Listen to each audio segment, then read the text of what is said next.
정정당당 오신환, 김유정 전 국회의원과 함께 국회 상황을 비롯한 정치권 상황 살펴보겠습니다. 안녕하십니까? 네, 안녕하세요. 네, 안녕하세요. 오신환 의원님께는 수도권 비전특위위원장을 맡으셔서 위원장님이라고 그렇습니다. 현재 역할을 하고 있습니다. 예. 자, 오늘 잠시 뒤에 열리는 본회의에서 윤석열 대통령 제2호 국권 행사로 국회로 돌아온 방송사법, 그리고 노란봉투법, 25만 원 지원법 6개 법안에 대한 재의결 절차를 밟게 될 것 같습니다. 그런데 이 6개 법안은 사실 좀 오래전에 통과가 됐어요. 7월 말 8월 초에. 그렇습니다. 야당 주도로 통과가 됐고, 그때 이제 필리버스터도 있었고, 그런데 이제 오늘 이제 재의결 절차를 밟게 되는데, 재의결은 무기명 비밀투표로 하고 3분의 2가 이제 찬성을 해야 가결이 되는데, 현재로서는 좀 전망은 좀 가결될 가능성은 좀 낮다 이렇게 봐야 되겠죠? 그렇습니다. 뭐 이미 이게 한번 국민의힘이 반대했던 법안들을 단독 처리하고 대통령이 거부권 행사, 즉 제2호 국권을 행사한 내용에 대한 재의결 표결이기 때문에 저는 뭐 국민의힘이 특별히 또 정책적인 이슈에 대해서 서로 지향하는 바가 다르고 생각이 다르기 때문에 이것은 뭐 통과될 일은 만무하다 이렇게 보고 있습니다. 예, 통과될 가능성은 뭐 낮다. 사실 뭐 노란봉투법 같은 거 이제 이번에 두 번째 또 폐기가 되는 거죠. 그렇게 되면. 굉장히 기대난망이어서 참 아쉽습니다. 또 21대 국회에서도 또 폐기된 바가 있었는데 여전히 이게 참 안 되는구나 이런 생각을 하니까요. 그래서 대통령이 거부권을 조금 이제는 그만 남발해 주시기를 기대를 했는데 역시 마찬가지인 것 같고 또 국민의힘도 사실은 집권 여당이라고는 합니다만은 그래도 국회 집권당으로서의 어떤 역할을 좀 해주기를 바랬는데 그것도 좀 안 되는 것 같고 그래서 아마 새 법안 다 통과되기는 좀 어렵지 않나 이런 생각이고요.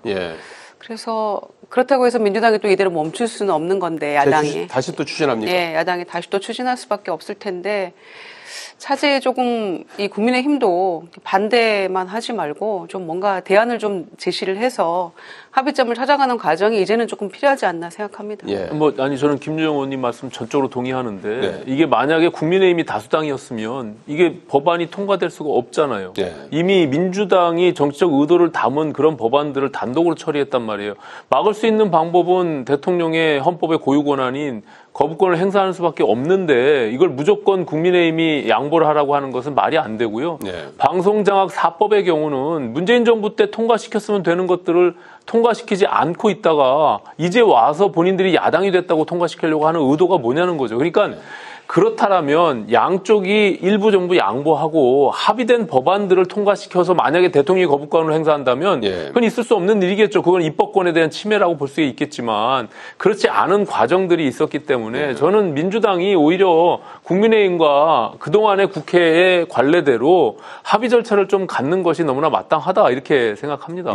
사전에 뭐 법안 처리하는 과정에서 좀 합의가 있었어야 한다 이제 이런 말씀이신데 문제는 이제 또 이제 거부권 행사가 임박한 세 가지 법안이 있습니다. 아마 여기서는 좀 더 여야의 어떤 대치 전선이 달라질 것 같습니다. 그야말로 거부권 정국이 다시 또 재현될 가능성이 큰 게 이제 쌍특검법 지난주에 통과시켰던 김건희 여사 특검법하고 해병대 의원 특검법.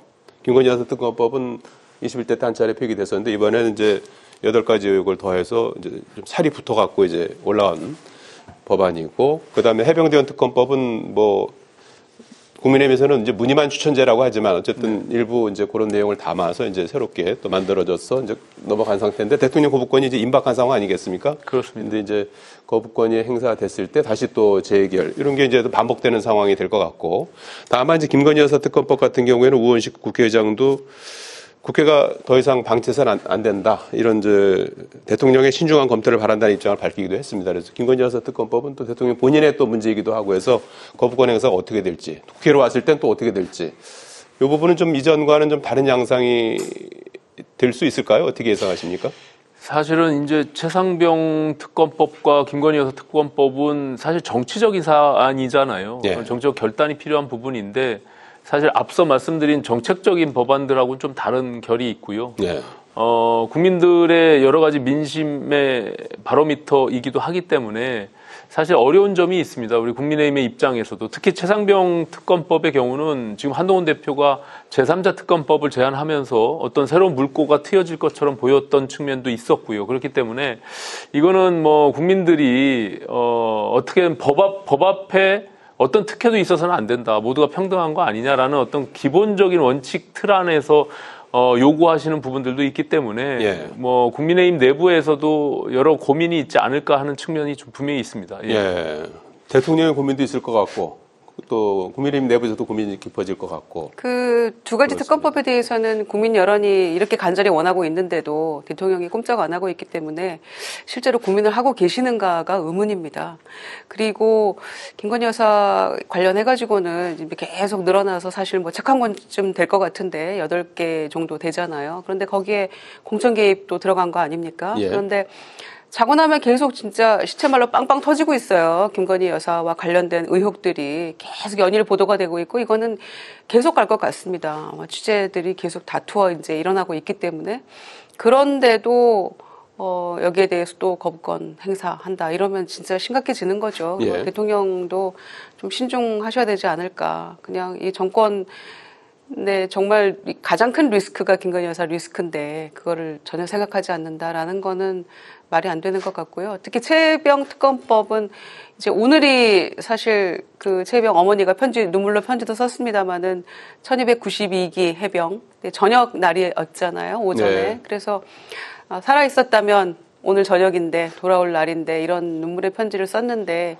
이게 사실 여전히 이거조차도 말이 안 되는 거고 더군다나 대통령이 경로설 가지고 어제 박정훈 대령 8차 공판이 있었는데 사실조회를 대통령실에 보냈더니 국가안보와 직결된 문제니까 경로 여부에 대해서도 알려줄 수 없고 통화 내용 800에 7070 내용도 알려줄 수 없다라고 하고 있어요. 그러니까 그런 어떤 대통령실의 답변을 보고 국민들이 어떻게 생각을 하겠습니까?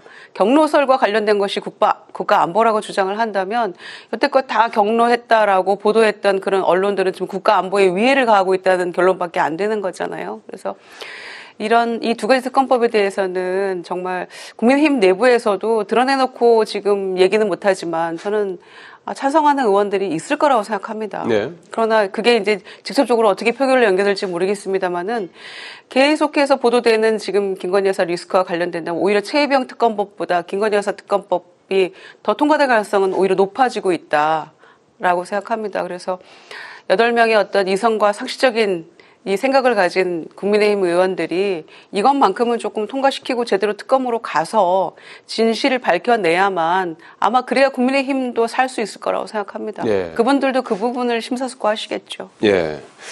자, 김건희 여사 특검법, 해병대 특검법, 지역화폐법. 이렇게 이제 대통령 거부권 행사라면 이제 22, 23, 24번째 거부권 행사가 되는데 이 법안이 이제 거부권이 만약에 이제 행사가 되고 국회로 이제 와서 이제 또 재의결 절차까지 가는 과정. 이 부분이 또 전국에 상당한 또 중요한 분수령이 될 것 같습니다. 그래서 그런지 민주당 주도로 야당 주도로 이제 국회 운영위원회에서 대통령의 거부권을 제한하는 네. 그런 법안을 어제 운영위에서 논의를 해서 소위에 넘겼습니다. 네. 그 내용을 보면 대통령의 제2요구 권한 행사와 관련해서 본인과 배우자와 관련된 경우에 제2요구를 회피하도록 규정한 법률입니다. 여기에 대해서 여당에서는 헌법상 대통령에게 부여된 권한을 침해하는 권력 분립의 원칙이 위배된다 이제 이런 주장을 하고 있습니다. 네. 이 상황은 어떻게 뭐 지금의 여러 가지 꼬여 있는 상황들을 민주당식의 입장에서 사실은 법률안을 제안한 거죠. 그러니까 말씀하신 대로 대한민국 헌법 53조에 대통령의 행정권으로서의 어떤 제2요구권이 분명히 부여돼 있음에도 불구하고 저것을 제한하는 것은 어떻게 보면 위헌적 소지가 분명히 있거든요. 예. 그렇기 때문에 상권 분립의 어떤 지금 정치 체제에도 전혀 맞지가 않고 더군다나 지금 계속 무한 반복되고 있는 유일하게 저는 이제 국회에서 여야가 합의된 법안이라면 저런 거부권을 행사하는 것은 옳지 않다고 보지만 예.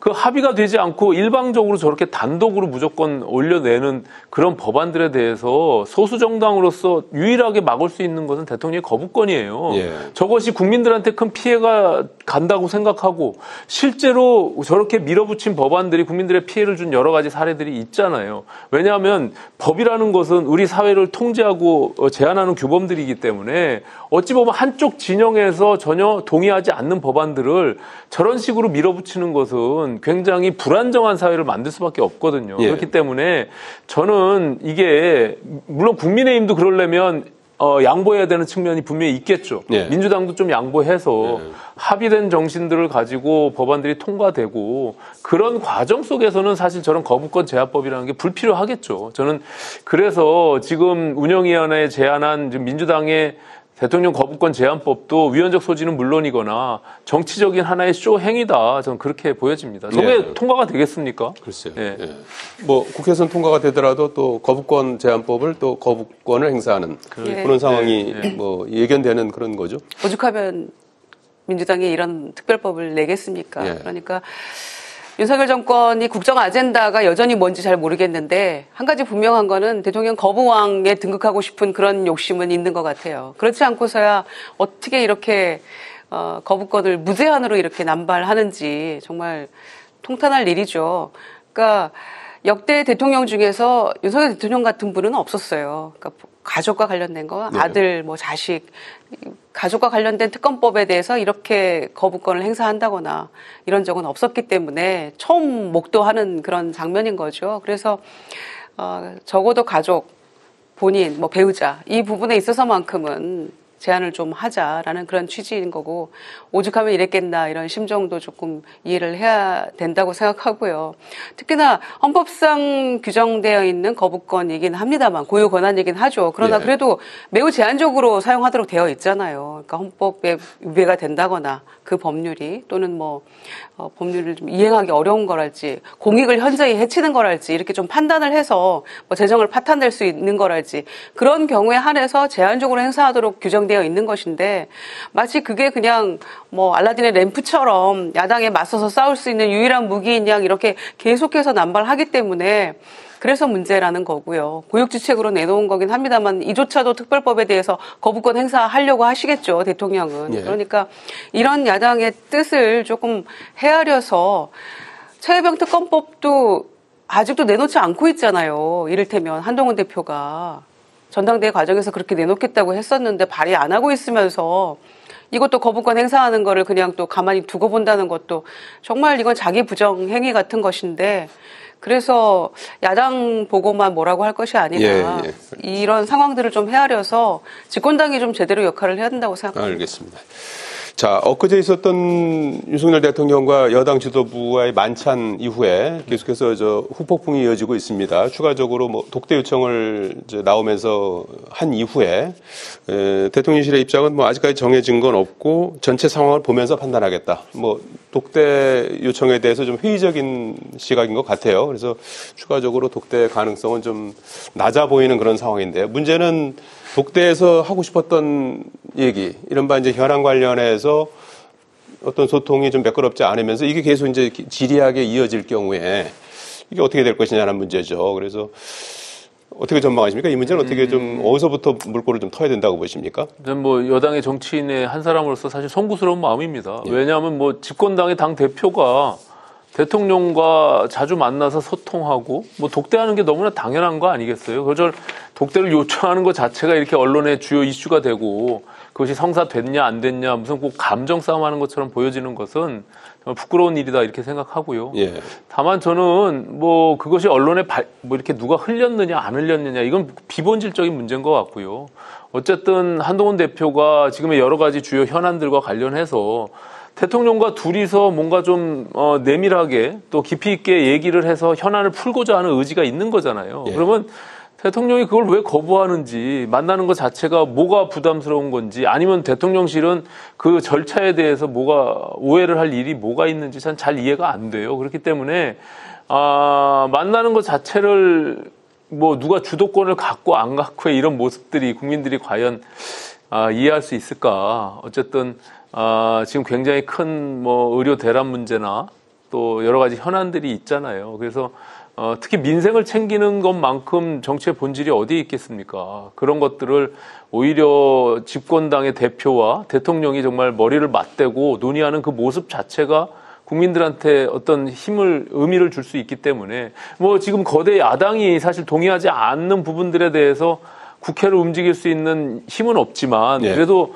행정부의 권력으로서 뭔가 국민들에게 뭔가 희망을 주고 할 수 있는 여러 가지 정책적인 부분, 수단이 분명히 있다고 생각합니다. 이제 그런 것들을 좀 해결하기 위해서라도 저는 하루빨리 대통령과 한동훈 대표가 만남을 통해서 뭔가 해결책을 마련하는 것이 저는 뭐 당연하다. 저는 이렇게 생각합니다. 네. 일각에서는 그 자리에서 그냥 뭐 얘기를 했어도 되는 거 아니냐 하는 주장에 대해서. 그러니까 이제 그런 어떤 그런 디테일의 문제가 중요한 게 아니라 예. 물론 이제 그렇게 뭐 현장에서 대통령께 독대를 요청하니까 좀 다음 기회라도 조만간 빨리 만납시다라고 할 수 있겠죠. 근데 여러 가지 또 이제 그 다수가 모여 있는 데에 특히 오찬을 하면서 어떤 분위기도 있었던 것 같고요.